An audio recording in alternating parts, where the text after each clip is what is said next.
Donkey Kong, Pac-Man, Double Dragon.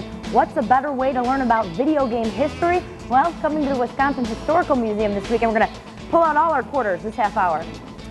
Good Sunday morning. I'm where every video game player wants to be right now. But I'm at the Wisconsin Historical Museum, not an arcade.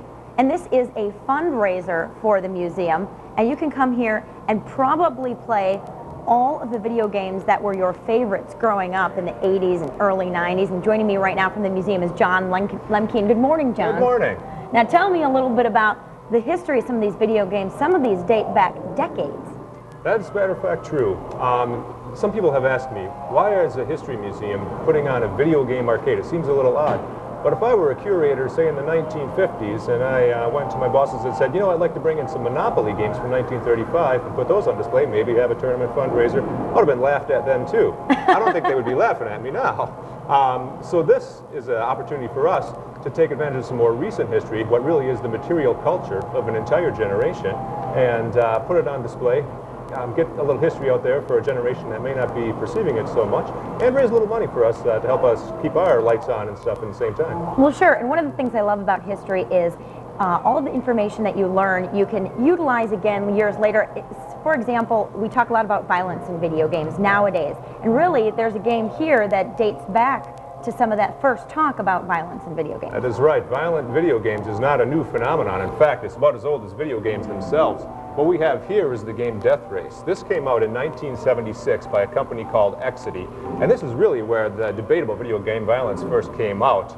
Now, the original video games were somewhat war games. You know, you had an object, though you were defeating an enemy, whereas Death Race, your object is basically just to run down pedestrians, and it's all about gratuitous killing. However, this game was not a very popular game. Only about 500 of these were ever made, and sales weren't that great. This is, in fact, one of less than 10 known in existence that are working today. Wow, wow. So very, very rare things. What are some of the other ones? List off for people at home that are going, ooh, do you have my favorite?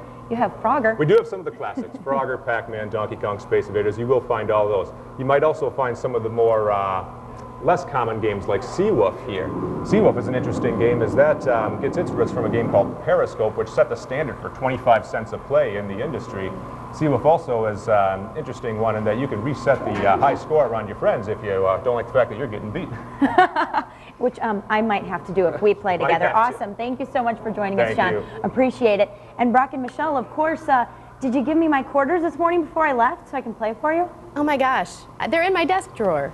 It was between that or doing my laundry, and I chose my laundry for Michelle's sake. So that's okay. I stopped at the bank yesterday. I got a whole sack full, so okay, I'm ready. well, we'll look forward to you doing some playing for us later on, and we'll see how you do, okay? Okay. All right. We want to check in with Melissa again, who is playing some classic video games. Good morning, Melissa. Good morning, Brock and Michelle. Well, I am sitting by a video game that came out the year I was born. It'd be nice if we could see you. There you are. Okay. Hi.